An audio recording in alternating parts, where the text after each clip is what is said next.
on that they would make an apology.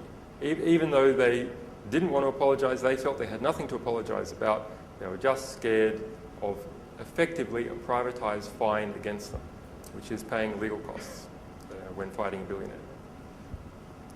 And in fact, the only way that we were able to resolve this issue in the UK, we republished the articles, no problem, but to get the UK papers to be able to publish it, we had to get a 90-minute session in the House of Westminster and get 3 MPs, although one would have done, to mention the facts in that article and make it part of the parliamentary record.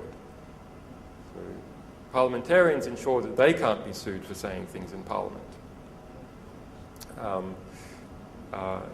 And that the press can't be sued for reporting what they say in Parliament.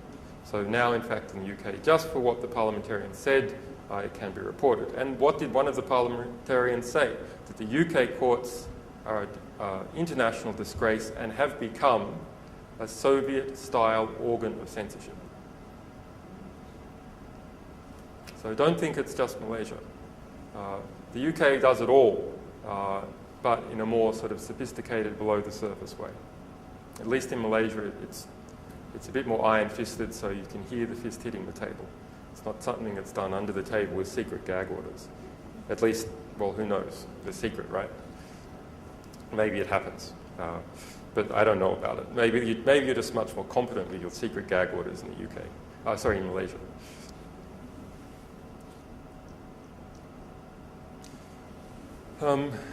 Okay, so maybe I'm about to go on to the next segment.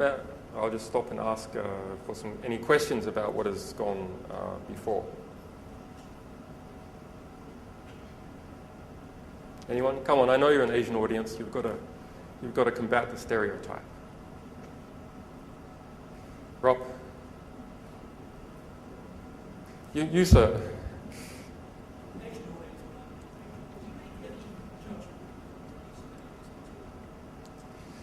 Yeah, so we have an editorial criteria, which is the document must be hidden from the public, concealed from the public, or censored from the public, and be of diplomatic, ethical, historical, and there's another thing I've forgotten, significance. And other than that, no, there is no other judgment. And the reason being is, for us to exercise that kind of judgment would be for us to be censoring our sources. So we don't write, well, we write our articles sometimes, but most of the time we're receiving material from other people. So we are a conduit to enable people to safely communicate to the public. So we have to be very, very careful about exercising personal bias or favoritism, or national bias or favoritism over someone who's giving us material, because that would be a form of censorship of their right to communicate in the way that they want to the public.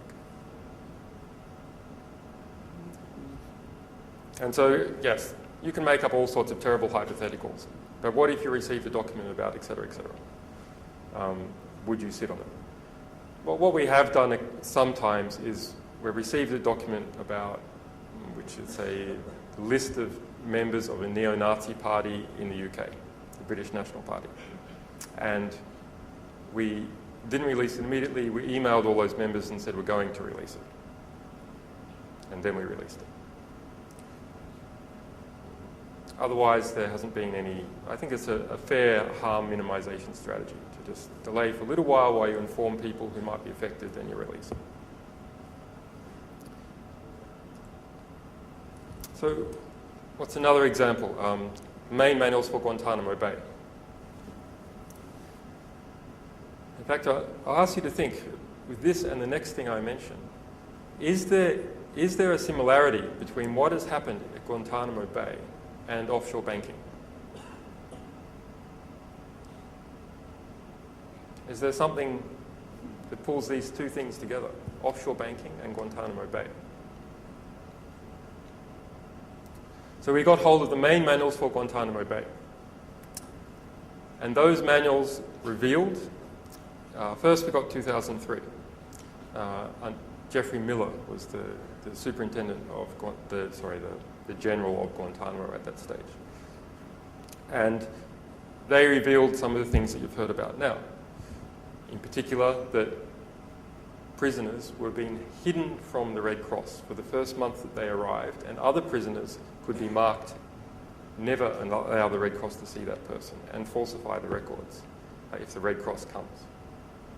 So you might think, oh, what does that matter? Well, the US has signed up to many international conventions on war, the Geneva Conventions being one, that says that people have a right to be visited by the Red Cross. In fact, not just prisoners of war, but all prisoners have the right to be visited by the Red Cross if you've signed up to those conventions. And they were hiding those prisoners from the Red Cross, and of course all the psychological torture and abuse that you've heard about. Then Major Jeffrey Miller said, sorry, not Major Jeffrey Miller, the spokesperson for Guantanamo Bay at that time when we released this was a Commander Bush. I'm sure that must have seemed like a good idea at the time, appointing that guy. He said, well, that was 2003. It all got better immediately after that. And in response to that statement, our sources gave us 2004. And what do you do if you have two big documents and you want to compare them? Diff, side-by-side diff. What does side-by-side diff say about Guantanamo Bay? Well, side-by-side diff says the situation got much worse. But the cover got better. So every word where there was suicide in the manual, they changed this to self-harm. They introduced a new camp, Camp 4, a show camp, where every guard had to have excellent public relations skills. And the camp was much nicer, and they just put the most cooperative prisoners there, and that's where they allowed the press to be. And it also violated an ancient tenet, at least an ancient European tenet, which is that at least everyone has the right to look at one another. And this is summed up by the aphorism, even a cat may look at a king, and a swain's eye has higher reach as a lord's look. But in fact, in Guantanamo, when any dignitary was walking through Guantanamo, every prisoner had to be physically grasped and turned away. So they could not even look at Donald Rumsfeld, as an example, walking through Guantanamo, or Condoleezza Rice. And so these other people here are part of this article, quite a long article on the comparisons between the two. They are the lawyers representing those Guantanamo Bay detainees. So we work with them to produce this analysis, which was then used in the court cases to try and help liberate those prisoners, and used politically later on to get the Obama administration to commit to closing down Guantanamo Bay, which he has. We'll see what actually happens. Maybe they'll all be sent to Bagram, but at least Guantanamo is going to close down.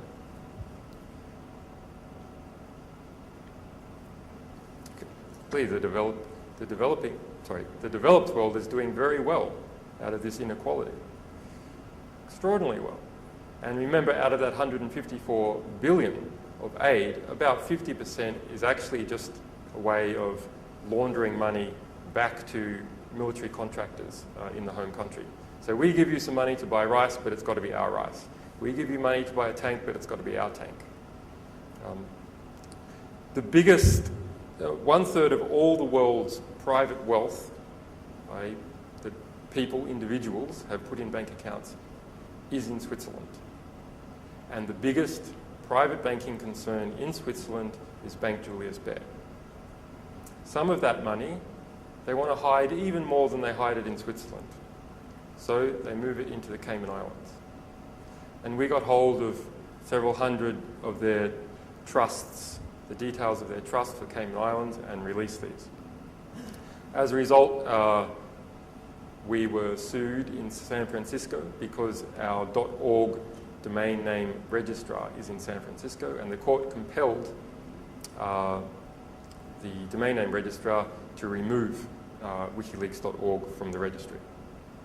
we'd already prepared for something like this. We had lots of alternative domain names, mainly to deal with Chinese censorship, because we're censored in China. And so everything had stayed running, but the main domain name went down until we built up a team of people, 20 lawyers altogether. New York Times sent lawyers, 11 other media organizations sent lawyers, Society for Professional Journalists, Ralph Nader's Citizen.org, Pergo, EFF, ACLU, and within a week we had overturned that order and got our .org back. But at the time, people say, look, the US justice system reasserted itself. It is inherently just. Absolute rubbish. Originally, there was 3 lawyers in that case, and we didn't even know that the case was on until 12 hours before. Then, eventually, we sent 20 lawyers. So it was 20 lawyers versus 3 lawyers. We managed, in fact, to outspend a Swiss bank. And that's why we won in the court system. Because the US court system permits justice if you have enough money or enough friends with money. And we were able to gather together enough friends with money. So, once again, the internet doesn't just give you free speech from nowhere. You have to fight for it. You can bring justice to the court system, but it's not in there before you enter the door. So, what do you think the comparison is between these offshore banking cases and Guantanamo Bay? Well, the reason the money was hidden in the Cayman Islands is to keep it outside the law of all the other countries, the countries where it came from. And so you might say, someone with one of those accounts will say, well, I have it there for perfectly innocent reasons. I just want to put all my money in the Cayman Islands for some reason, perfectly innocent reason. Why would you take it all the way to the Cayman Islands? It's not so you can go to the bank after lunch, right? And they charge about $20,000 per year just to keep the trust records. That's very expensive banking fees. Well, in fact, everyone knows that the reason you use Swiss banks in the Cayman Islands, and if you're an individual, if you're not a company especially, is because you're trying to hide your assets.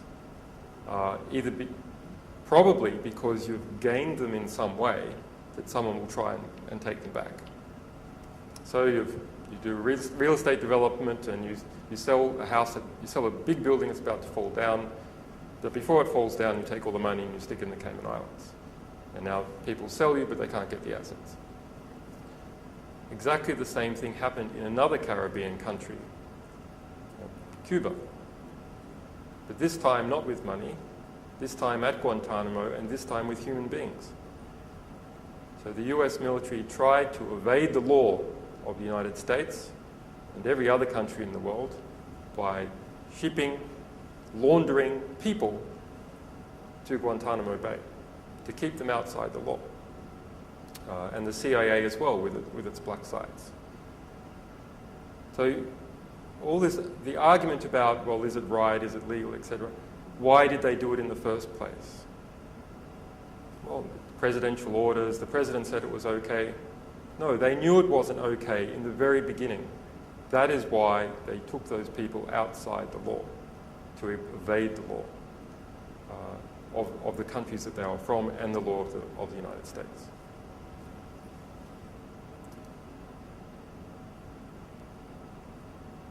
So while we won that case, we were very happy about that. So this is our victory poster. We have our moles in Bank Julius Baer, and they have successfully smashed through the walls of that vaulted institution.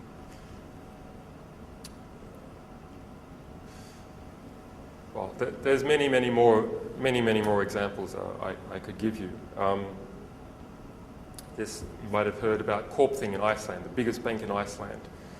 Collapsed, was nationalised last year. It pulled down the whole economy in Iceland.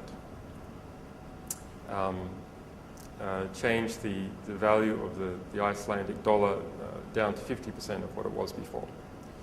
So we released a loan book, which just maybe 2 months ago, which exposed that in fact the Corp Thing executives had been giving